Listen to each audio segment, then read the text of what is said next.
Hi, my name is Jimmy Williams with NFL Draft Diamonds, and we are the scouting staff for the Hula Bowl. Today I have with me one of the athletes who participated in that event this season. His name is Joshua Cephus. He is a wide receiver out of UTSA. Nice to have you on, buddy. Man, thank you for having me.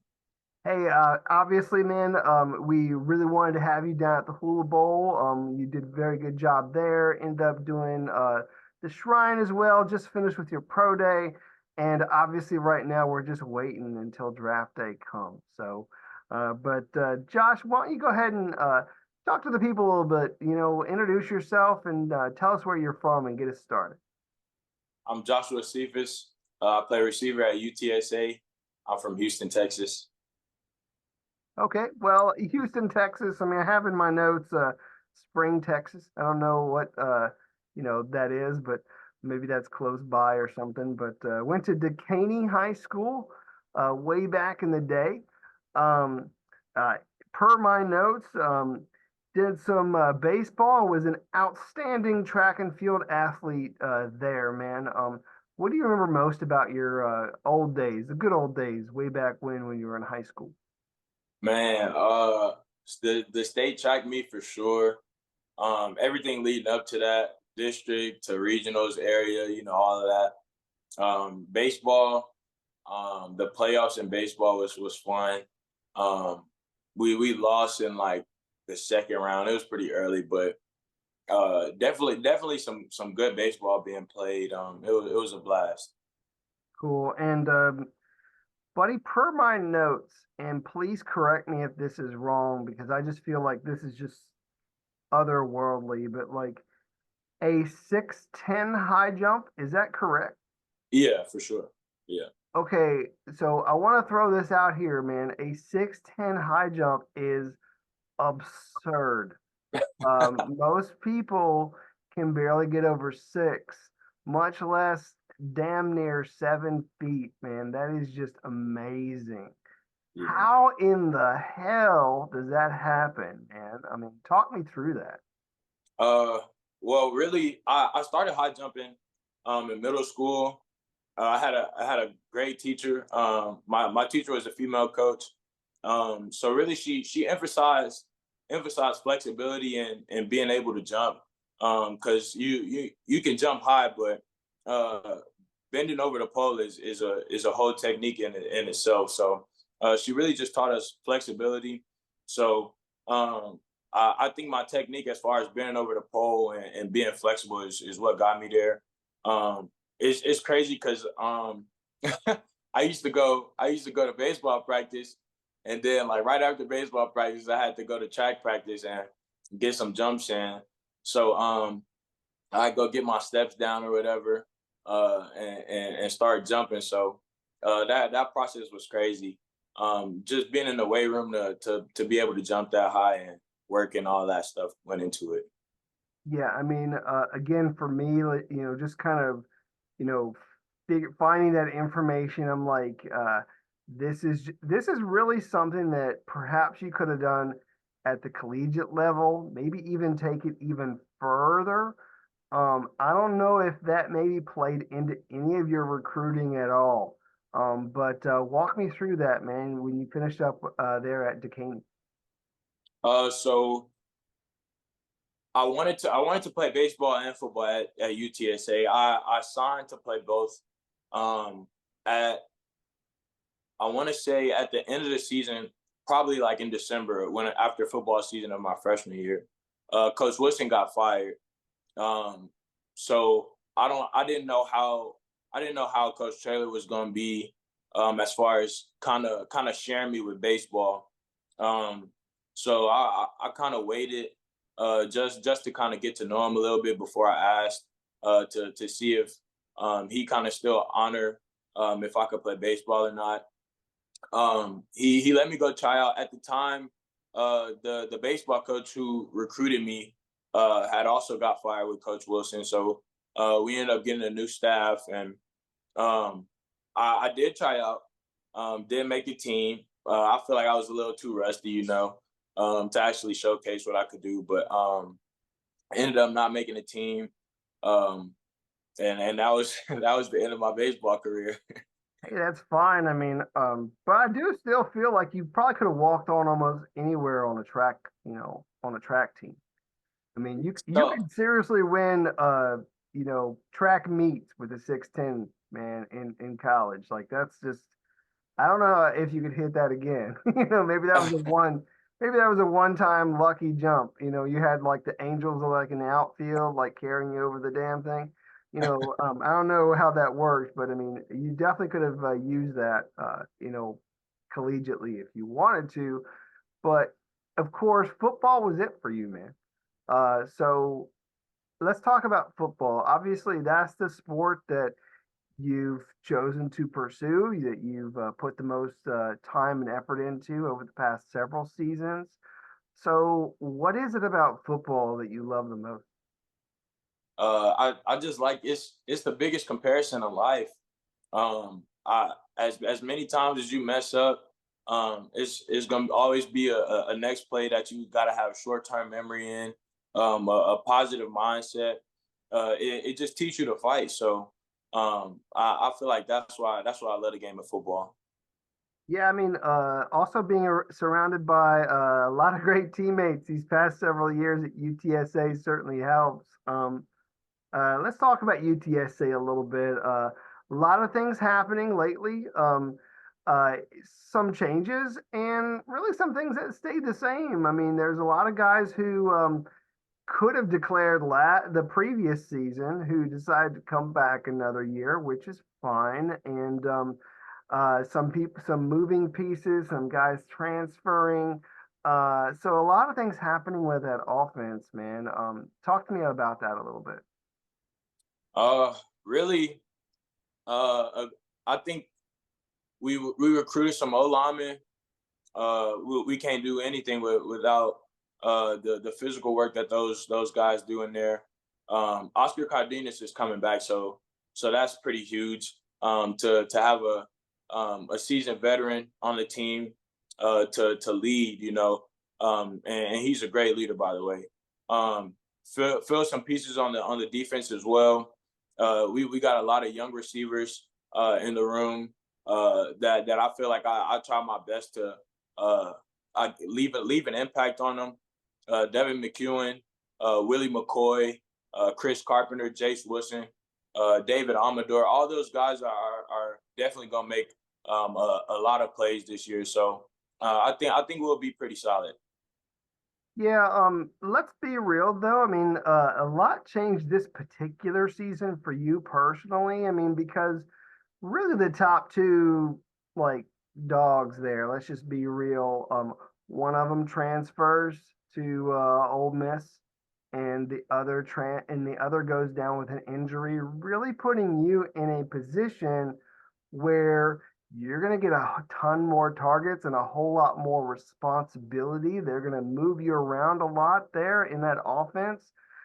How did you really take on that role this past season?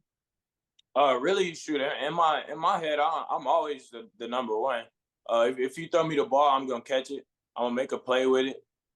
So in my head, I was always the number one, and I believe I prepared and carried myself like that. So whenever the opportunity came to showcase that I'm the number one, I feel like I did that.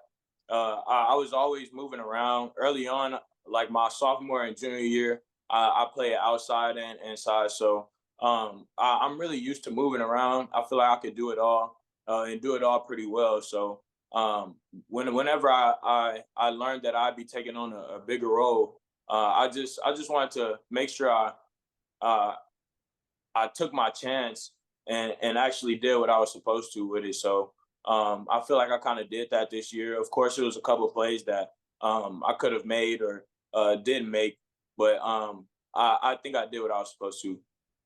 Yeah, I mean, let's just face it, man. I mean, you showed up with some excellent statistics this past year. Over 1,100 yards, 10 touchdowns, which really for that offense, let's be real, you could have done more. I mean, that offense is so damn explosive. I mean, like you had mentioned, everybody out there, it seems like all y'all's wide receivers tend to have that number one mentality over the past several seasons, especially with a guy like Frank under center. Talk to me about what it means to play for a quarterback like him who's so dynamic. Man, it means everything. Just off the field, just knowing Frank, man, he's a great guy, good man of God too. So just him showing his faith and his leadership off the field has been huge for me. On the field, man, he speaks positivity into the team. And not only that, he's the type of person that if you're messing up, he's not gonna bash you. He's gonna let you know like it's a reason why you're here. Like you're able to do what you're supposed to do. So having a guy like that means everything. He's a playmaker, creates a lot of time in the pocket. Um, Scramble drill is crazy with Frank, so it's a lot of plays to be made when he's on the field. Oh, absolutely. Uh, Definitely a great offense to watch. I mean, very exciting.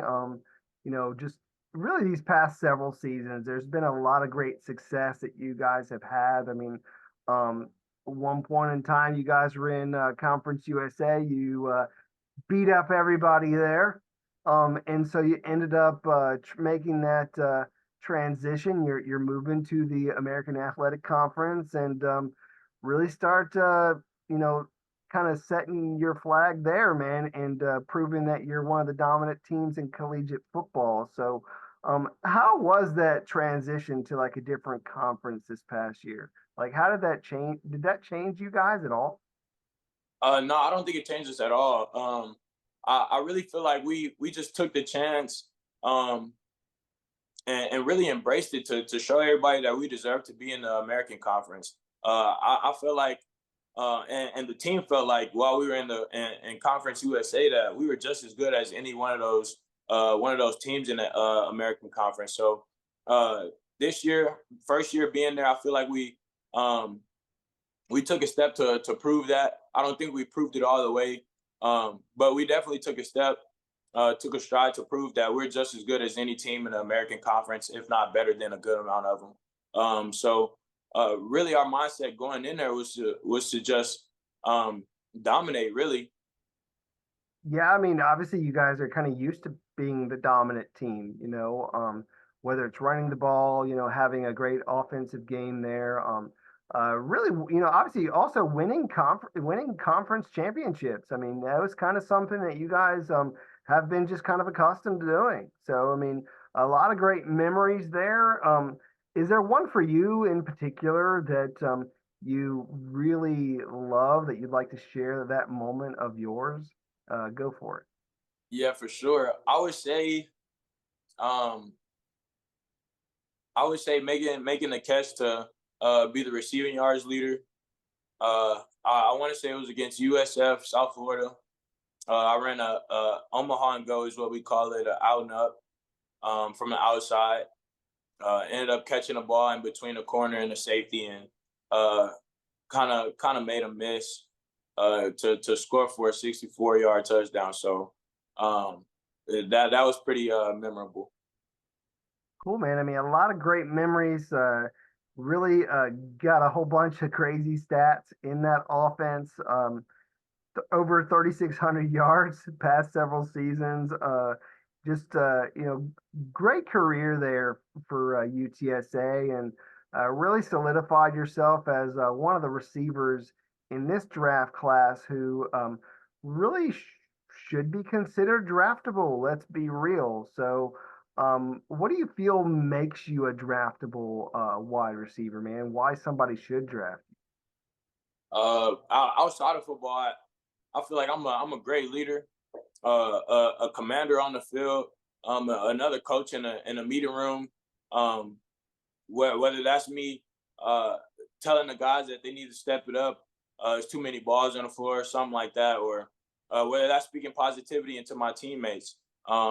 Whether we're down 24 points, 21 points, um, whether there's turnovers, keeping people in the right headspace with a steady mind, just stuff like that on the field.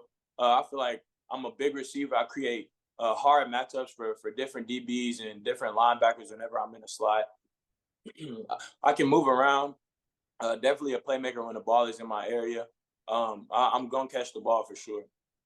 Yeah, I mean, I know the scouts for the Hula Bowl, us, like, we really felt that you were one of those guys, and we obviously wanted to give you the opportunity to come down to Orlando and really showcase your talent. So, obviously, man, I give you the call. I send you the text, the invitation, all that. You have an opportunity to come to one of these senior all-star games, man.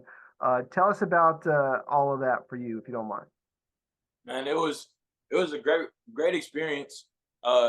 Just meeting uh NFL coaches, um, all the experience that was at the Hula Bowl was it was a lot of experience there. I don't want to say overwhelming because It is. it Let's be was real. It it is. it was great to be around them. Just getting real feedback from guys who've done it for a long time, who've been around the game for a long time. Uh, the players, again, building new relationships, playing against great talent. It was a great experience. Yeah, I mean, obviously a week long of activities, we have a lot going on, some social events. Obviously you get out there and you have all the practices and, you make a couple good catches throughout the week and, you know, get some attention from the scouts that are on the sideline. It is a little bit of pressure, I mean, I think it's a Yeah. little bit different than just having a crowd, because you have like, these NFL guys like just they're not even blinking and they're watching every single moment of you out there, just trying to nitpick your game. But obviously, that's what they do, man. And you had an opportunity to do that at the Hula Bowl. And I believe you were also invited to the Shrine as well, right? Yeah, yes, sir. So talk about that, man. Obviously, having a good, pre-draft, time. So go ahead and talk about some of the highs there. Kind of the same thing. Just playing against guys from Michigan, from Clemson, all these big schools that I've never really played against. So I'm grateful for the opportunity to play against those guys and really showcase what I could do. Again, like the active NFL coaches that were in the East West Shrine Bowl, Davis Webb, Spencer Whipple. Both those guys were huge. And me getting a chance to play in the offense in an actual pro style offense, getting great feedback from those guys. So it was just great overall to be around actual NFL experience. Cool, man. So again, having an opportunity to really solidify your stock. You have a good outing at two All-Star events. Everything's going well. You also just got finished with your pro day. How do you feel you did in your pro day, man? Talk about it. I feel like I did okay in my pro day. Um, I feel like I left a good amount of things on the field. I didn't test to my standard. Um, I feel like I did what the scouts thought I was going to do, but I had a lot more in the tank. 100%. So, um, just just me feeling like that. Of course, I'm hard on myself. I'm my biggest critic for sure. Um, but I definitely think I had an okay day. It's in the past now, so just looking forward to get better. Hey, I mean, it's done. It's out of the way. And really the next thing that we have to look forward to is the draft, man. I mean, we have that coming up in about a month and a half. You have any plans then, man? Like you're gonna be with some family? You're gonna have a cookout? What's happening? Honestly, I'm really not sure yet. I want to wait on some more information to see where I'll land or just to see how the draft goes for me. I don't want to be the guy, having a big party and end up going on day 5 of the draft, So um, I haven't really made that decision yet, but at least I'll have a going away party um, with intimate family and friends. Uh, we'll take it from there. I hear you, man. I do feel at some point, day three, you're gonna get a call. whether that's the call to actually draft you or calls from teams that say, you know what, like we have you on speed dial the moment this draft is over with, and we're ready to hand you a contract. It's likely going to happen, man. So you just have to keep your phone ready, keep the volume up, make sure it's all charged up, you know. So wherever you're going to be, hopefully that'll be a great opportunity for you. Yeah. Um, Josh, do want to give an opportunity to you to really share really anything else about you that you feel might be interesting to either scouts or fans. So whether that be your hobbies, your interests, any other passions that you have, talk about anything that you want for just a little bit. Well, uh, first of all, my faith is the biggest thing in my life. After God, everything else falls into place. So, my other passions as far as hobbies are, I like to shoot pool, whether that's regular pool or nine ball or whatever game you want to play on the pool table, I could play. I like to bowl. Most of the time, really, I like to just sit down and binge watch a show. I just finished Game of Thrones not too long ago, so that was a great show. Um, So what's next, man? You gonna binge watch something else here soon or what? Honestly, I've been looking for another show. Um, I haven't really found one that I'm just interested in. Maybe you could help me with that. We'll find something for you for sure there. So, um, again, kid out of the Houston area. I don't know how you would feel about maybe perhaps getting a call from the Texans or from the Cowboys, but I definitely feel like that might be a great spot for you. We'll see how all that plays out. Dude, when you were a little kid, who was it that you really were a huge fan of, like kind of growing up there in the Houston area? Me personally, I didn't really have a team growing up. My family though, like they were huge Cowboy fans. I just liked a lot of different players, so I didn't want to, I guess, like put them against each other whenever they played. So I just really rooted for the players. But if I was to get drafted by the Cowboys, it would be crazy. My family would love that. Also by the Texans, just plan for home, so that'll be crazy too. Well, I mean, obviously, those are just two out of the 32 teams that could obviously give you that opportunity. And hopefully, here soon, you'll get that. As we close up shop, man, this has been great just kind of sharing your story, but really being a part of your story, really, watching you firsthand at the Hula Bowl, really shining there and doing very well, and really just ready to get the party started, man. Ready to get into the NFL and start making some plays. So, but close us out with any of your final thoughts to maybe perhaps some of these people who may still have doubts about you at the next level, man. Go ahead and close us out with your pitch. All I would say is, man, Coach Taylor would say trust is truth over time. So, the more you watch me and the more stuff that I do on the field and off the field, you'll learn that you can trust me and trust my talent and trust that football is what I do. So it won't be any disappointments in that area for sure. Yeah, definitely an explosive player and a home run threat, a real one at that. I mean, that could really get down the field and make some excellent plays. So, Josh, want to wish you very best of luck in this process and anything else that you got going on in your life, man. Just wish you all the best. Yes, sir. Thank you. All right, man. You're welcome. Once again, Joshua Cephus, wide receiver, UTSA. Check him out this coming season.